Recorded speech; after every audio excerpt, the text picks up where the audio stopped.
Assalamu alaikum, all of you. I hope you all are doing well. As you know, that I had started these lecture series which are related to your MPT, which is expected in near future. So yeah, without wasting your time, let's start our today's class.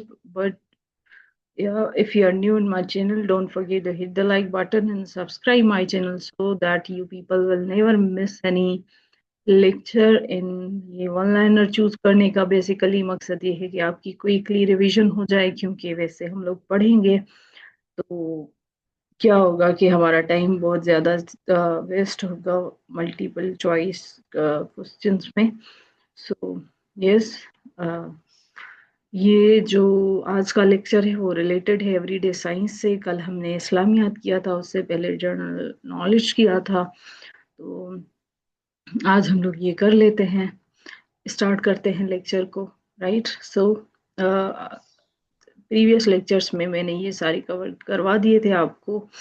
आप playlist में जाके देख सकते हैं मेरे channel पे। Okay, so yeah, the first question is, in an animal cell protein is synthesized in the, आपको पता है कि प्रोटीन जो होता है एनिमल सेल्स में वो सिंथेसाइज होता है राइबोसोम्स में। राइट, राइबोसोम्स में ही क्या होता है, सिंथेसाइज होता है प्रोटीन। ओके, एनिमल सेल की बात हो रही है। Next one liner is chemically finger nails are made up of protein. से आपके नेल्स हो गए, आपके जो है वो हेयर हो गए, बाल, और ये सारी ये दोनों जो हैं वो बने हुए हैं प्रोटीन से। तो आपकी जो केमिकली जो फिंगर के नेल्स हैं वो मेड अप होते हैं प्रोटीन से। Right, muscle stiffness is a symptom caused by the disease tetanus। अच्छा, ये एक डिजीज है टेटनस। वो क्यों होता है? Because of the muscle stiffness. Muscle stiffness इस डिजीज की वजह से होती है। राइट, आपकी मसल्स क्या हो जाएंगी? स्टिफ हो जाएंगी, सख्त हो जाएंगी। ये एक सिम्टम है किस डिजीज का? टेटनस का। Okay, the fat in our food is digested by the enzymes lipase। Okay, हमारे खाने में जो फेट होता है, ओके, फेट वो डाइजेस्ट होता है बाय द एंजाइम्स, जिसे हम कहते हैं लाइपास। ओके, लिपास कहें लाइपास कहें, आप देख लीजिएगा। Okay, sound is form of energy. Sound भी एक किस्म की एनर्जी है, is a kind of energy, is a form of energy. Okay, sound is a form of energy। Okay, the next all-liner is, a fraction of sunlight is refracted as it enters the earth's atmosphere। ये बिल्कुल सही बात है। एक specific amount जो होता है sunlight का वो रहता है हमारे एटमॉस्फेयर में, अर्थ के एटमॉस्फेयर में। बाकी जो अगर एक्स्ट्रा होता है तो वो क्या हो जाता है? रिफ्रेक्ट कर जाता है, क्योंकि हमारे एटमॉस्फेयर में हमें एक specific amount of temperature maintain करना होगा। क्यों, आपने देखा होगा कि ये मतलब ये क्वेश्चन आया था जर्नल साइंस एंड एबिलिटी के पेपर में। जो सीएसएस का पेपर था तो वो पूछा गया था कि कैसे ये जो है वो ब्लेसिंग है और कर्स भी है। तो ये ब्लेसिंग ऐसे है कि अगर सनलाइट प्रॉपर हमारे पास ना हो तो हमारे ग्लेशियर्स मेल्ट हो जाएं, हम लोग फ्रीज हो जाएं। राइट, और मतलब एक पूरा इकोसिस्टम डिस्टर्ब हो जाता है। पर अगर इंडस्ट्रियलाइजेशन की वजह से, डिफोरेस्टेशन की वजह से इंटरनल कंबशन इंजन या फॉरेस्ट फायर या वॉल्केनिक इरप्शन, इन चीज़ों की वजह से क्या होता है कि ये जो रिफ्रैक्शन होती है, ओजोन डिप्लीशन होती है, तो उसकी वजह से क्या होता है कि ये सारी आई मीन मतलब काम सही नहीं कर पाते, ये फंक्शन सही नहीं कर पाती, और जो रिफ्रैक्शन होती है वो प्रॉपर नहीं हो पाती, तो हमारी ओजोन लेयर डैमेज हो रही होती है। तो उसकी वजह से क्लाइमेट चेंज आता है। तो ये बेसिकली उससे रिलेटेड है कि एक फ्रैक्शन, एक प्रॉपर रेशियो फ्रैक्शन जो है वो सनलाइट की वो रिफ्रेक्टेड हो जाती है as it enters the earth atmosphere. Yes, right. I think आपको ये वन लाइनर समझ आ गया होगा. Okay. Electric current is measured by ammeter. It's very common question. Okay light है हमेशा. ओके. लाइट जो होती है, light with larger wavelength than that of the red color is called infrared. Okay. लिखा हुआ है कि light with the larger wavelength. अब इस पे लार्जर वेवलेंथ की बात हो रही है. क्या? Larger wavelength than that of the red colour is called infrared. Okay. Red colour से भी ज्यादा जिसकी क्या हो, लाइट क्या वेवलेंथ ज्यादा हो, तो उसे हम क्या कहते हैं? इंफ्रारेड कहते हैं. Medulla oblongata connects the small brain with the spinal cord. अब ये ऐसी, ये जो स्पाइनल कॉर्ड और उसपे जो मेजर एक नर्व होती है जो पूरी बॉडी को कंट्रोल कर रही होती है, राइट. इसमें तो मेडुला ऑब्लोंगेटा के बारे में बताया गया है. वो कनेक्ट करती है स्मॉल ब्रेन को, राइट. स्मॉल ब्रेन है इसमें, स्पेस आएगा विथ स्पाइनल कॉर्ड. अब बेसिकली देखें, हमारी जो बॉडी होती है ना ह्यूमन की, वो क्या होता है कि ये एक न्यूरो पे इनका जो है वो फंक्शन हो रहा होता है. हम लोग जो क्विकली रिएक्ट कर रहे होते हैं, जल्दी से रिएक्शन दे रहे होते हैं, एक्ट कर रहे होते हैं और फंक्शन कर रहे होते हैं बेसिकली. तो ये न्यूरो क्या करते हैं? फॉर एग्जाम्पल सपोज आप वॉक कर रहे हो, राइट. आप वॉक कर रहे हो और आप जो है वो, आपने देखा कि सामने से डॉग आ रहा है, राइट. वो जो है वो आपको खाने लगेगा या आपकी तरफ दौड़ेगा या वो बार्क कर रहा है. तो आप अगर मतलब सपोज करें, तो आप क्विकली क्या करते हैं? रिएक्ट करते हैं अपनी सेंसेस की बेसिस पे, राइट. या आपका हाथ किसी गर्म जगह पे लग जाए तो आप क्या करते हैं? जल्दी से हटा देते हैं. ये बेसिकली न्यूरो क्या करते हैं? सेंड करते हैं signals from body to the brain. तो उससे हम लोग क्या करते हैं? फंक्शन कर रहे होते हैं. फिर वो रिलेटेड होता है कॉग्निटिव एबिलिटी से, राइट. कॉग्निटिव हम कहते हैं हाई मेंटल प्रोसेसेस को. तो ये ब्रेन का, बॉडी का, स्पाइनल कॉर्ड का और ये सारी चीजें ये एक दूसरे से इंटरकनेक्टेड हैं, राइट. सो ये इसमें मेडुला ऑब्लोंगेटिक ऑब्लोंगेटा के बारे में पूछा गया है कि कनेक्ट करता है स्मॉल ब्रेन को with the spinal cord. Okay. Spinach is a good source of, it is a good source of vitamin A, vitamin B, riboflavin, uh, riboflavin and iron. पता है कि आयरन जो है वो बहुत ज्यादा जरूरी होता है आपकी आई साइट के लिए, आपकी जो है वो ब्रेन की मेमोरी को मेंटेन करने के लिए. आयरन, विटामिन ए आईज की जो मतलब नाइट ब्लाइंडनेस होती है उसको सही करने के लिए. और ग्रीन लीफी वेजिटेबल्स भी हम लोग बेसिकली खा रहे होते हैं.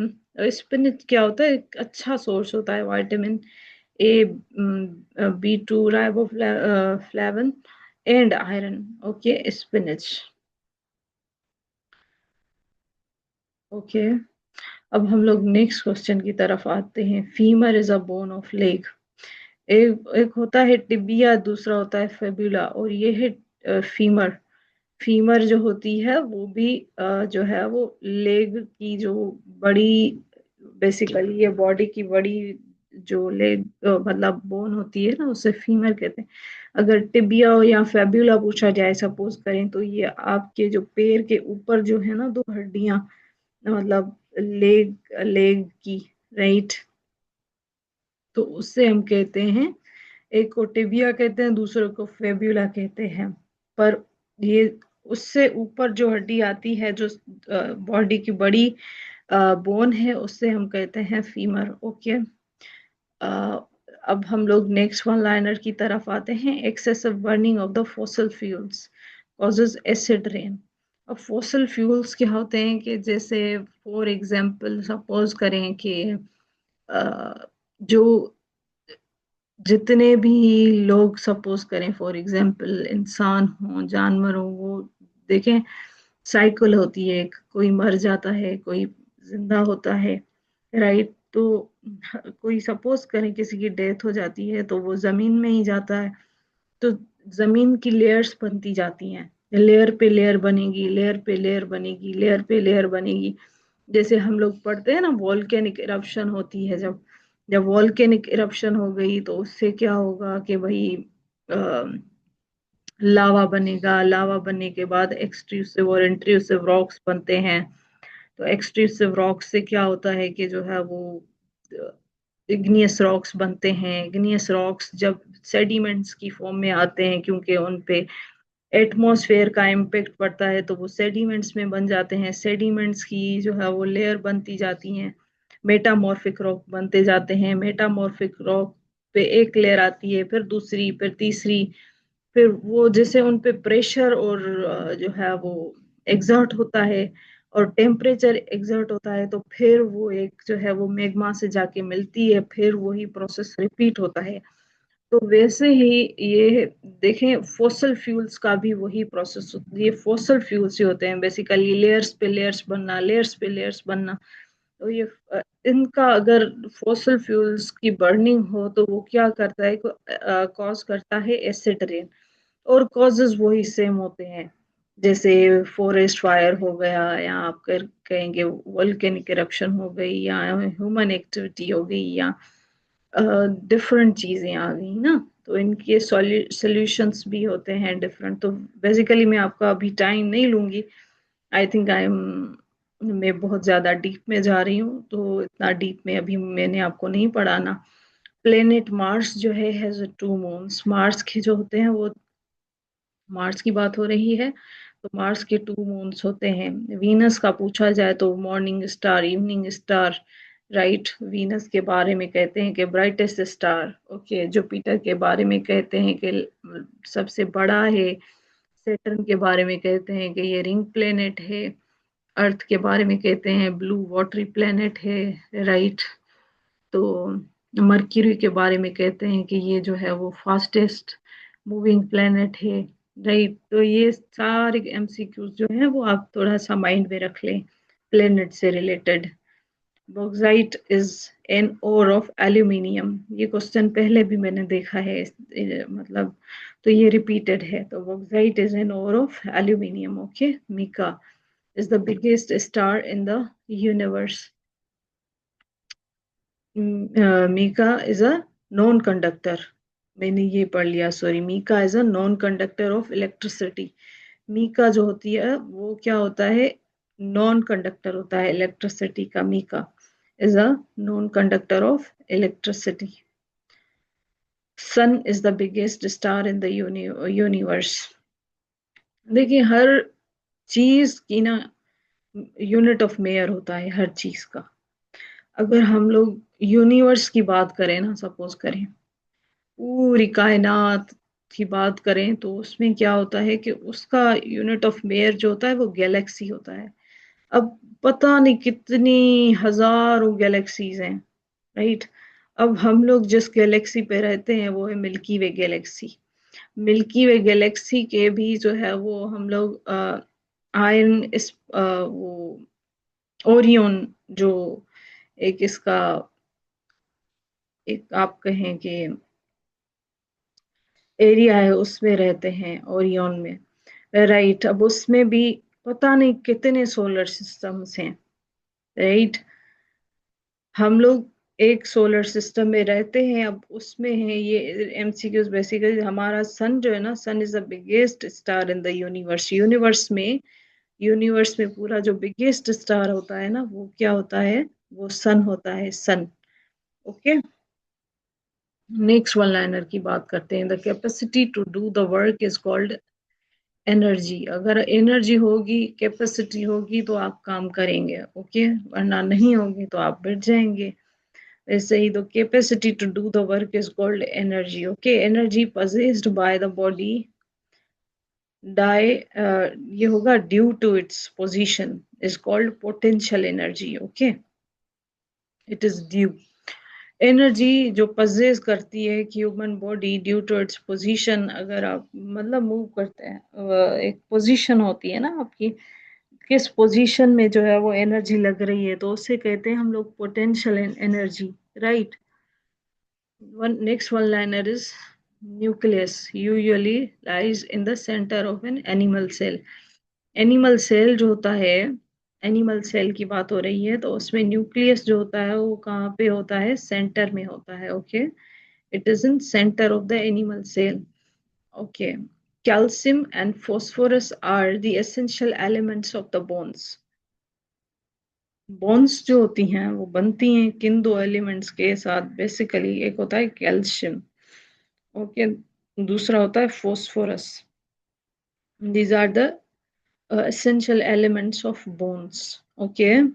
अब नेक्स्ट क्वेश्चन की बात कर लेते हैं। Proteins are formed by combination of amino acids. Proteins किसकी कॉम्बिनेशन के साथ बनते हैं, proteins are formed by the combination of amino acids. जब अमाइनो एसिड्स मिलते हैं, कंबाइन होते हैं, तो प्रोटीन फॉर्म करते हैं, प्रोटीन को बनाते हैं, प्रोटीन्स को, okay. Rain water dissolve sulphur dioxide to form sulphuric acid. Rain water क्या होता है, डिजोल्व करता है किसको, सल्फ्यूरिक डाइऑक्साइड को, ताकि वो सल्फ्यूरिक एसिड बना सके। The set of instructions given to the computer is called software. Softwares होते हैं, ओके, कंप्यूटर्स में डिफरेंट सॉफ्टवेयर हो गया, तो उससे ये बेसिकली सेट ऑफ इंस्ट्रक्शंस दे रहे होते हैं, उससे हम सॉफ्टवेयर कहते हैं, ओके। अ हीट इंजन या heat energy is a change into the mechanical energy. Heat energy जो होती है या हीट इंजन जो होती है वो चेंज होती है किसमें, मैकेनिकल एनर्जी में, ओके। नेक्स्ट वन लाइनर की बात करते हैं। The smallest unit of the measurement of wavelength is angstrom. Wavelength की बात आए तो इसका जो स्मॉलेस्ट यूनिट ऑफ मेजरमेंट है वो है angstrom. Chemical generally used in refrigerators, उसे हम कहते हैं एथिलीन, ओके। एथिलीन जो होता है ये केमिकल है जो बेसिकली यूज होता है रेफ्रिजरेटर में, ओके। नेक्स्ट वन लाइनर की बात कर लेते हैं। The period of famous Muslim scientist is 7th to 13th century। Muslim Muslim scientist थे फेमस, ओके। उनका ड्यूरेशन, टाइम ड्यूरेशन पूछा जा रहा है, तो 17 to 13th century, okay. Next one liner की बात कर लेते हैं। Next one liner is heat radiation travels at the speed equal to the speed of light। Heat radiation जो होती है, हीट रेडिएशंस की बात हो रही है, तो वो क्या होता है कि ये ट्रेवल करती है at the speed equal to the speed of light, okay। Heat radiation, okay, heat radiation travels at a speed equal to the speed of light। Heat radiation travels at the speed equal to the speed of light। Next one liner की बात कर लेते हैं। Amoeba is unicellular animal. Amoeba जो है वो uni, uni means one, unicellular होता है amoeba, okay. Leprosy is a disorder of nervous system. Leprosy भी देखें, अभी मैंने आपको नर्वस सिस्टम जो है वो थोड़ा सा समझाया था, तो ये एक डिसऑर्डर है नर्वस सिस्टम का, नर्व सिस्टम का, ओके।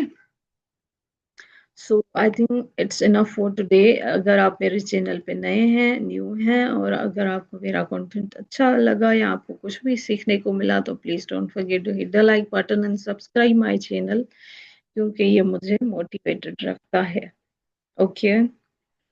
थैंक यू, अल्लाह हाफिज़, टेक केयर।